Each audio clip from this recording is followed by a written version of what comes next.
एक शाम प्राची टीवी पर सीरियल देख रही होती है। तभी उसकी सास वहां आती है। अरे सीरियल में तो ऐसे मग्न है जैसे आज रात का खाना पड़ोसी आकर बनाएंगे।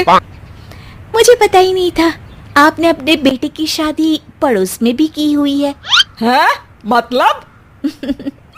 मतलब इस घर में सारा काम बहू ही करती है, आप तो सिर्फ खर्राटे मारती हैं। अच्छा जी, फिलहाल तो तुम आराम फरमा रही हो, चलो जाओ, ये मेरे टीवी देखने का समय है। आहा, इसीलिए मुझे भगाया जा रहा है। सॉरी, अब तो बिल्कुल नहीं जाऊंगी। प्राची की इस बात पर दोनों सास बहू के बीच टीवी रिमोट के पीछे बच्चों जैसे छीना झपटी शुरू हो जाती है, जिसके बीच श्लोक भी काम से घर वापस आ जाता है। हाँ, आज मेरी चूहे बिल्ली की जोड़ी किस बात पर झगड़ रही है? अरे तेरे बीवी मुझे टीवी ही नहीं देखने दे रही। अरे तुम्हारी मम्मी मुझे खाना बनाने के लिए फोर्स कर रही है। अरे वाह, ऐसे बेतुके रीजन पर तो बच्चे भी झगड़ा नहीं करते। अरे मुझे कुछ मत बोल, सब इसने ही शुरू किया है। हाँ हाँ, जैसे आप तो बहुत दूध की धूली है ना। अरे बस, दोनों चुप। प्राची जाओ, खाने की तैयारी करो। और माँ तुम छोड़ो, तुम्हें क्या बोलूं, शांति से अपना सीरियल देखो, मुझे दोबारा लड़ने की आवाज सुनाई नहीं देनी चाहिए। ऐसा बोलकर श्लोक वहां से चला जाता है, जिसके पीछे पीछे प्राची भी कुछ न कुछ बड़बड़ाते हुए रसोई में चली जाती है। हाँ हाँ, सासू जी को तो कुछ बोलेंगे ही नहीं, बस मुझ पर ही हुक्म चलता है, खाना बनाओ, जैसे मैं इनके घर में खाना बनाने के लिए आई हूँ। इसी तरह शाम बीतती है और रात को श्लोक और प्राची की सास खाना खाकर सोने चले जाते हैं, लेकिन प्राची गुस्से में कुछ खाए बिना काम में ही लगी रहती है। इस घर में किसी को घंटा फिक्र नहीं पड़ता मैं खाऊं या भूखी रहूं। प्राची कुछ देर के लिए रसोई से बाहर जाती है और जैसे ही वापस आती है तो वहां दूध का भरा ग्लास देखकर हैरान रह जाती है। फिक्र पूरी है, बस दिखाना नहीं है। प्राची दूध पीकर सोने चली जाती है और अगली सुबह एक बार फिर सास बहू का कार्टून नेटवर्क स्टार्ट हो जाता है। ये तुमने ही किया है। अरे अजीब जबरदस्ती है, मैं बोल रही हूँ मैंने कुछ नहीं किया। दोनों ने मिलकर पूरे घर को पागल खाना बनाया हुआ है। यहाँ कोई नॉर्मल इंसान तो रह ही नहीं सकता, इसीलिए अब पड़ोसी क्या रिश्तेदार भी घर आने से कतराते हैं। और सुन बेटे, तू भी चंगा, तेरी माँ भी चंगी, तेरी बीवी भी चंगी, रिश्तेदार। हाँ जी, आपको नहीं पता क्या, गंगाधर ही शक्तिमान है, रिश्तेदार ही। हाँ हाँ, बस समझ गया। कभी जानवरों जैसे लड़ेंगी तो कभी जुगलबंदी करेंगी। भाई मैं आप दोनों के बीच में नहीं फंसना चाहता। सास बहू की इस मनमौजी जोड़ी से परेशान होकर श्लोक अपना सिर खुजलाता वहां से चला जाता है।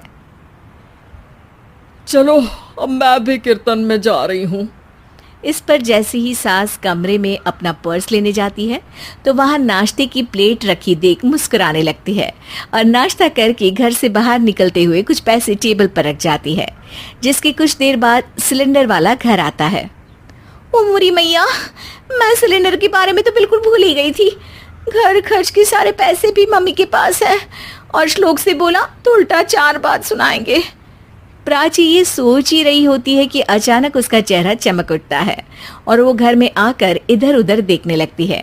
तभी उसकी नजर टेबल पर रखे पैसों पर पड़ती है, जिन्हें वो सिलेंडर वाले को दे देती है। ये सब श्लोक देख लेता है।